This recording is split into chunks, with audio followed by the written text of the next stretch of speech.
जय हिंद दोस्तों, मैं स्वागत करता हूं आप सभी का आपके अपने परिवार जीएस फोकस फैमिली में। तो दोस्तों, आज हम बात करेंगे मानवाधिकार से संबंधित सभी महत्वपूर्ण प्रश्नों के ऊपर। और देखिए, आज के बाद आपको मानवाधिकार से रिलेटेड कोई भी सेशन देखने की आवश्यकता नहीं पड़ेगी, क्योंकि इसमें सभी चुनिंदा प्रश्न हैं। इसमें आपको राष्ट्रीय मानवाधिकार, अंतर्राष्ट्रीय मानवाधिकार प्लस आपके राज्य स्तर पर मानवाधिकार से बनने वाले सभी प्रश्न कवर किए जाएंगे। ठीक है, तो चलिए आज के इस महत्वपूर्ण सेशन को स्टार्ट करते हैं और वीडियो को लाइक कर लीजिएगा।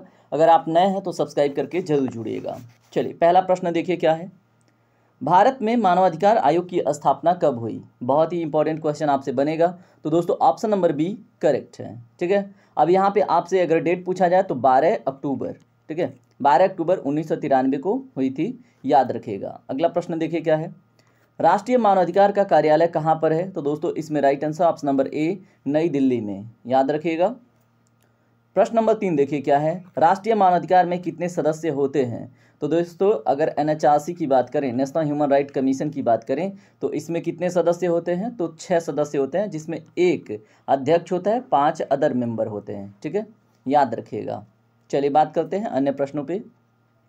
राष्ट्रीय मानवाधिकार के सदस्यों की नियुक्ति कौन करता है? तो दोस्तों, इसमें right answer option number B राष्ट्रपति करता है। लेकिन कैसे करता है? तो दोस्तों, इसके लिए एक समिति का गठन होता है। ठीक है, और समिति रिकमेंड करती है और राष्ट्रपति क्या करते हैं? नियुक्त करते हैं।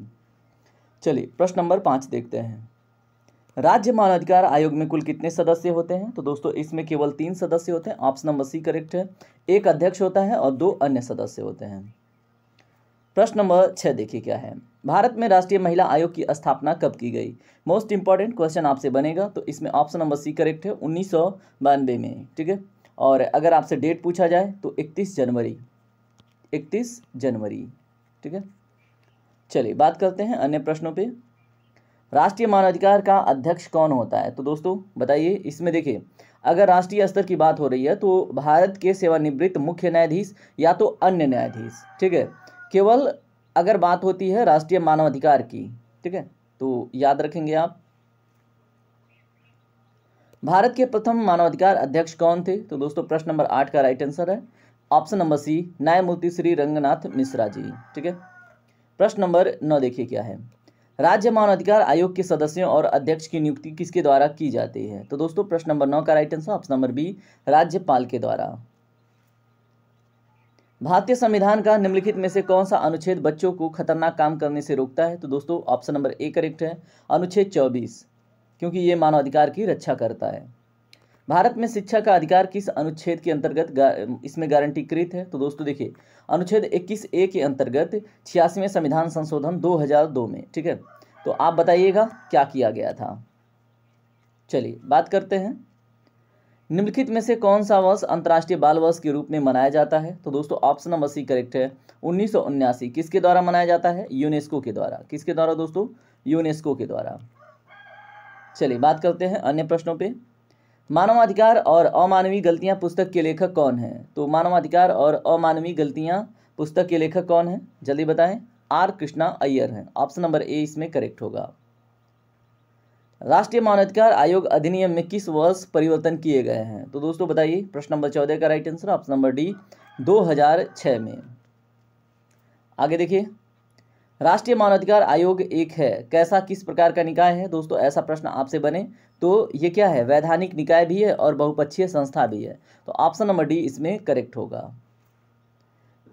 राष्ट्रीय मानवाधिकार आयोग के अध्यक्ष का कार्यकाल कितना होता है? तो दोस्तों, पहले देखिए 2019 से पहले 5 वर्ष 62 वर्ष हुआ करता था, लेकिन उसके बाद से अब कितना है? 3 वर्ष या 70 वर्ष की आयु तक। ऑप्शन नंबर बी इसमें करेक्ट होगा।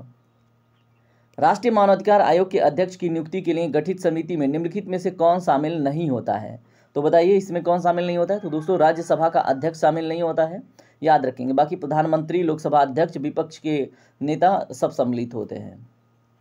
राष्ट्रीय बाल अधिकार संरक्षण आयोग में न्यूनतम कितनी महिला सदस्य होनी चाहिए? तो दोस्तों, ऑप्शन नंबर बी करेक्ट है, कम से कम 2 महिला सदस्य होनी चाहिए। बच्चों की सुरक्षा एवं मदद के लिए निःशुल्क हेल्पलाइन नंबर कौन सा है? तो दोस्तों, ऑप्शन नंबर सी करेक्ट है, 1098। वर्तमान समय में भारत के मानवाधिकार अध्यक्ष कौन है? तो दोस्तों, प्रश्न नंबर 20 का right answer option number D न्यायमूर्ति अरुण कुमार मिश्रा जी। ठीक है, याद रखेंगे। चलिए देखते हैं अपने अन्य प्रश्नों को, और ये कब से हैं? 2021 से ही हैं। संयुक्त राष्ट्र मानवाधिकार आयोग की स्थापना कब हुई थी? तो दोस्तों इसमें right answer option number A 1946 में। ठीक है, तो याद रखेंगे। और 2006 में क्या हुआ दोस्तों, बताइए। 2006 में कुछ परिवर्तन किया गया था। क्या किया गया था? संयुक्त राष्ट्र परिषद बना दिया गया था, ठीक है, आयोग को। अगला प्रश्न देखिए, कौन सा कानून व्यक्तियों और संगठनों के अधिकारों और कर्तव्य को परिभाषित करता है? तो प्रश्न नंबर 22 का right answer option number B नागरिक कानून। ठीक है, याद रखेंगे। आइए प्रश्न नंबर 23 देखिए क्या है, निम्न में से कौन एक राजनीतिक अधिकार नहीं है? तो प्रश्न नंबर 23 का right answer option number C किसी धर्म को स्वीकार करने का अधिकार राजनीतिक अधिकार नहीं है। ठीक है, ये कैसा है? मौलिक अधिकार है। मानवाधिकारों को सार्वभौमिक घोषणा को संयुक्त राष्ट्र महासभा द्वारा किस वर्ष अपनाया गया था? तो दोस्तों ऑप्शन नंबर ए करेक्ट है, 1948 में। प्रश्न नंबर 25 देखिए क्या है, Amnesty International organisation of volunteers ये किस प्रकार का अभियान चलाता है? तो दोस्तों एमनेस्टी इंटरनेशनल ऑर्गेनाइजेशन पूरी दुनिया में मानवाधिकार के लिए क्या करता है? अभियान चलाता है। और देखिए एमनेस्टी इंटरनेशनल एक प्राइवेट एंटिटी है, और एक बात और, इसको इंटरनेशनल पीस प्राइज मिल चुका है, नोबेल पीस प्राइज। ठीक है, तो आप बताइएगा किस वर्ष मिला था?